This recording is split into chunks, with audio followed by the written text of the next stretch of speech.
Perkenalkan, nama saya Dian Rusdiana, calon guru penggerak angkatan 9 dari Kabupaten Pangandaran, bekerja SMAN 1 Pangandaran.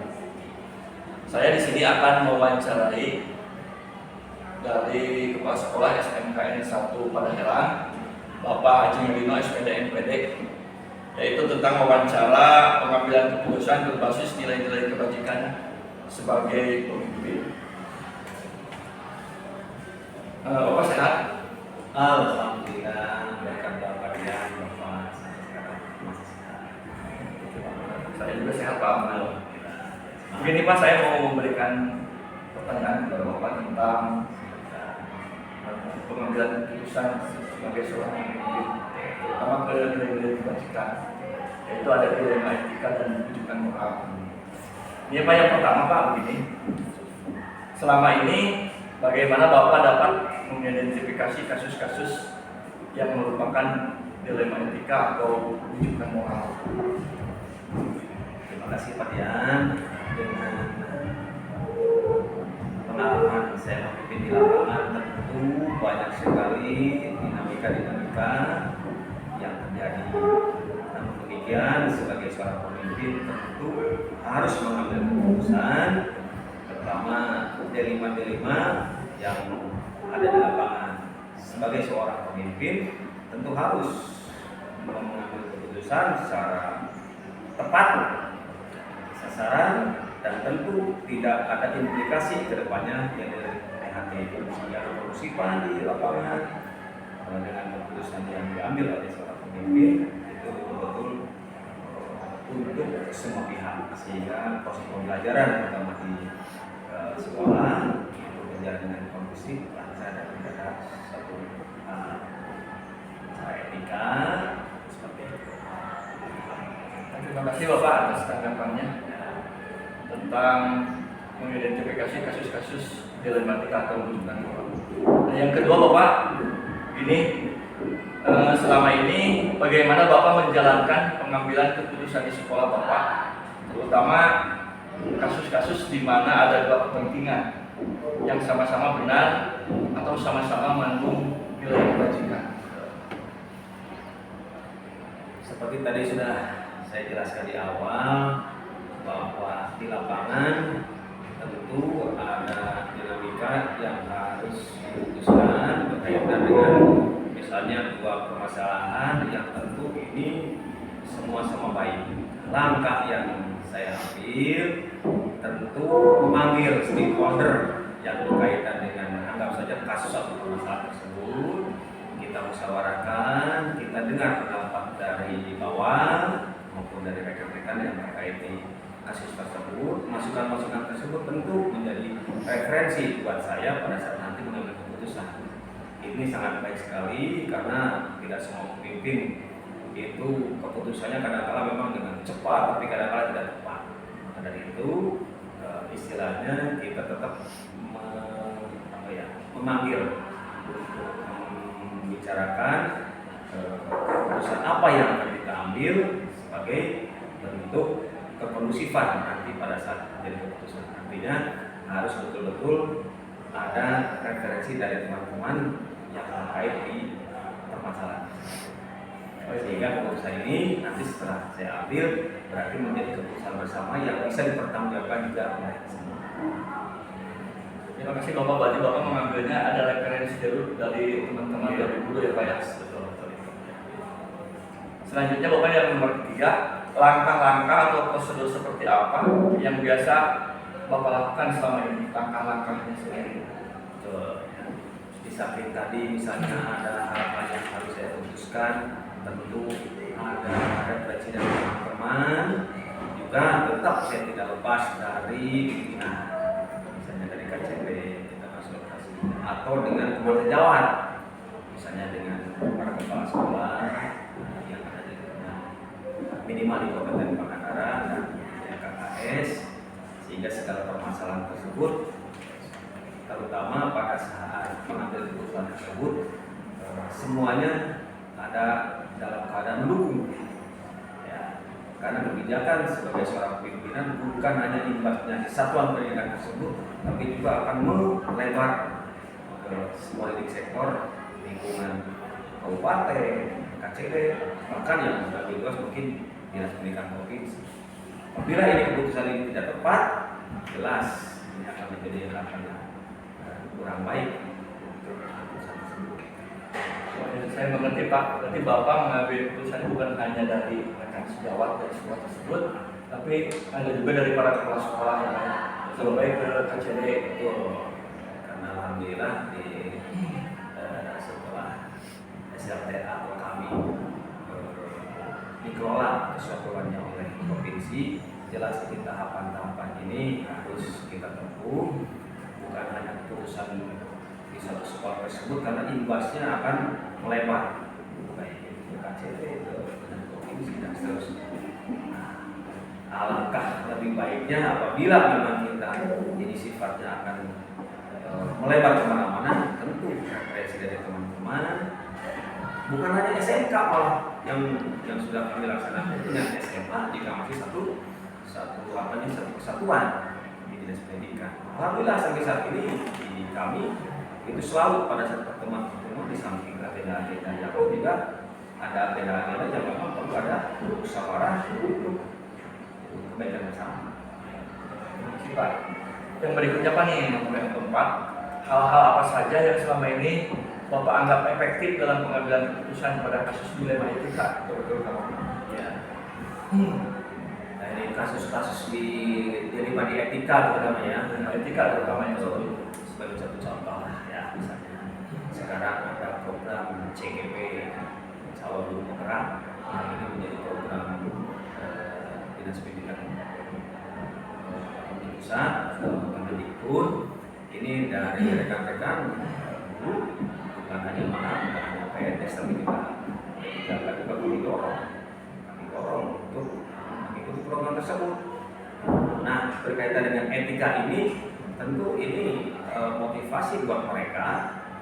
Manakala saya dorong, setelah saya dorong, ini kebaikan mereka juga kemampuan mereka. Ini saya tidak melihat, oh kamu jangan, yang senior dulu. Ya. Siapa yang punya kemampuan dan mengikuti program-program pemerintah, ini tentu hal yang sangat bagus. Alhamdulillah sampai saat ini bahkan ada yang masih ketika tapi belum lama mengikuti CGP, kami dorong. Tapi ada juga sebaliknya yang sudah senior, yang memang masih ada kelayakan untuk mengikuti, tapi mereka tidak punya. Kalau nanti program ini justru yang punya motivasi tinggi untuk mengikuti bahkan dari anak-anak muda, kenapa enggak? Itu sangat besar. Kalau saya mengerti berarti Bapak itu bukan hanya senioritas ya Pak. Kalau memang anak muda itu ingin gigih lebih mampu lagi, Bapak didorong oleh Bapak itu akan terlihat sekali. Jadi sekarang itulah secara etika senior, junior itu juga jadi bahan refleksi. Tapi kalau hal masalah penggalian kemampuan kompetensi seseorang itu jangan sampai menghalang kesenioran maupun kejenian. Terima kasih Pak. Ini berikutnya Pak, pertanyaan yang kelima. Hal-hal apa saja yang selama ini merupakan tantangan dalam pengambilan keputusan pada kasus dilema etika? Jadi tantangannya seperti apa? Ini pertanyaan ini kan berkaitan terus ya. Ya, satu kesatuan etika. Ini memang tantangannya sama. Ya ada beberapa, tidak banyak, ada beberapa rekan yang mereka tetap akan memperlihatkan keseniorannya. Ini yang justru harus kita kita buang paradigma ini bahwa senior betul dihargai, tapi secara keilmuan setiap orang punya kemampuan masing-masing. Tapi kadang-kadang ini senior ini hanya sebatas pengen dihargai, tapi mereka sendiri tidak mau meningkatkan kompetensi. Nah ini ya. Nah, pada saat seperti itu berarti ya yang rugi dia sendiri. Di satu sisi mereka tidak mau mengikuti perkembangan zaman, tidak mau berkonsultasi, bertanya kepada dan tidak mau belajar. Tapi di sisi lain pada saat anak muda ini bermaju, seolah-olah di belakang itu ada ketidaknyamanan karena ya itu tadi melihatnya dengan hanya sebatas keseniorannya. Ini yang para pemain yang kita sosialisasi kepada teman-teman. Ayo di sini bukan masalah senior yang muda pun kalau nggak punya kemampuan, punya kemampuan dan punya bakat, semua kita mau. Ya, saya paham Pak. Berarti tantangannya salah satunya mungkin ada di kesenjangan Ya, Pak ya. Saya paham. Itu secara subjektif fakta dan objektif. Berikutnya Pak nih, ke-6. Apakah Bapak memiliki sebuah atau jadwal tertentu dalam sebuah penyelesaian kasus problematika? Jadwalnya gitu Pak. Apakah langsung menyelesaikan di tempat gitu Pak? Atau memiliki sebuah jadwal untuk menyelesaikannya? Bentuk atau prosedur seperti apa yang Bapak jalankan kalau ada prosedur? Terima kasih. Kebetulan di sekolah yang saya pimpin di SMK Negeri 1 Padang ini kami dengan jumlah siswa yang banyak, jumlah pendidikan dan kependidikan yang juga banyak. Ini tentu sistem manajerial lah yang pertama harus kita terapkan. Kami di sekolah kami ada yang disebut dengan sistem manajemen sumber daya manusia, SDM. Nah, SDM ini fungsinya ya peningkatan mutu setiap pegawai, positif maupun yang negatif. Di sini tentu kasus-kasus ini mereka kaji, mereka telaah, mereka analisa. Setelah itu referensi dari SDM ini masuk kepada tim manajemen SDM ini masuk kepada saya selaku pimpinan. Nah, itu dimusyawarahkan. Setelah kita musyawarahkan, baru ada tindak lanjut. Anggap saja misalnya di masalah etika di salah satu grup misalnya.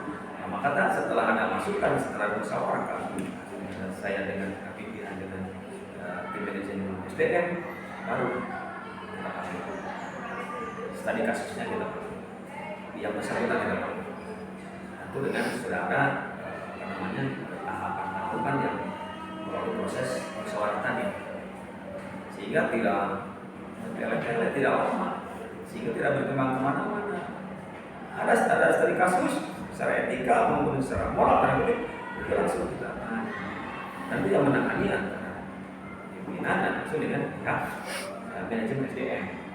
Tapi ini program ini jauh-jauh sebelumnya sudah kami sosialisasikan kepada para mereka. Artinya apa? Apabila ada rekan-rekan yang secara etika, secara moral dan sebagainya, itu studi kasusnya atau problem solvingnya, pemecahan masalahnya, ya prosedur seperti itu. Jadi mereka tidak kaget pada saat mereka dipanggil oleh SDM. Di situ yang menangani ada kepala sekolah, ada juga tim SDM. Oh ya, saya mengerti Pak. Berarti di sekolah Bapak itu sudah menerapkan adanya manajemen dari SDM. Sumber daya Jadi manusia. penyelesaiannya itu prosedural, Betul. Dan serta merta sekaligus gitu Pak. Tidak. Dan itu yang analisa dulu kasusnya, tentu mencari informasi dari tim manajemen ini, tim manajemen SDM, mencari informasi yang berkaitan. Kalau memang sudah bisa dianalisa ternyata memang segera ada penyelesaian, maka kita panggil. Terima kasih Pak. Pertanyaan yang ke-7 Pak. Adakah seseorang atau faktor apa yang selama ini mempermudah atau membantu Bapak dalam pengambilan keputusan dalam kasus-kasus dilematika? Jadi faktor yang mempermudahnya gitu Pak, ada enggak? Kebetulan saya menjadi kepala sekolah sudah hampir 9 tahun. Ya. Prinsip yang saya pegang, karena pada saat saya jadi guru, saya juga menilai pimpinan-pimpinan yang menerapkan sistem yang baik menurut saya. Nah, satu di antaranya adalah kita pada saat bekerja, kuncinya adalah mungkin kalau diperlebar banyak, cuma kalau dipersempit atau disimpulkan cuma 2. Pertama, tupoksi, dan kedua komunikasi. Itu kata kuncinya di situ. Pertama tupoksi, yang kedua komunikasi. Dengan kita menerapkan tugas pokok dan fungsi masing-masing, apa yang kita beri tugas tambahan atau kemampuan-kemampuan apa yang mereka miliki, kita berdayakan. Saya yakin itu nyaman sekali. Apalagi dibantu dengan komunikasi, kita bangun komunikasi yang terjalin dengan terus menerus tanpa ada henti. Ini permasalahan yang besar, saya yakin bisa menjadi kecil, dan permasalahan yang kecil bisa jadi tidak ada masalah. Jadi kuncinya di tupoksi, yang kedua di komunikasi. Itu yang sampai saat ini kita terapkan, ternyata alhamdulillah ini bisa kondusif di lingkungan pembelajaran, dan mereka pun merasa dihargai dengan tugas yang mereka emban. Saya paham Pak. Berarti Bapak itu untuk mempermudah kepemimpinan keputusan itu adanya tupoksi dan komunikasi. Salah kuncinya. Ini Pak yang pertama, yang terakhir Pak. Pertanyaan yang terakhir yang ke-8.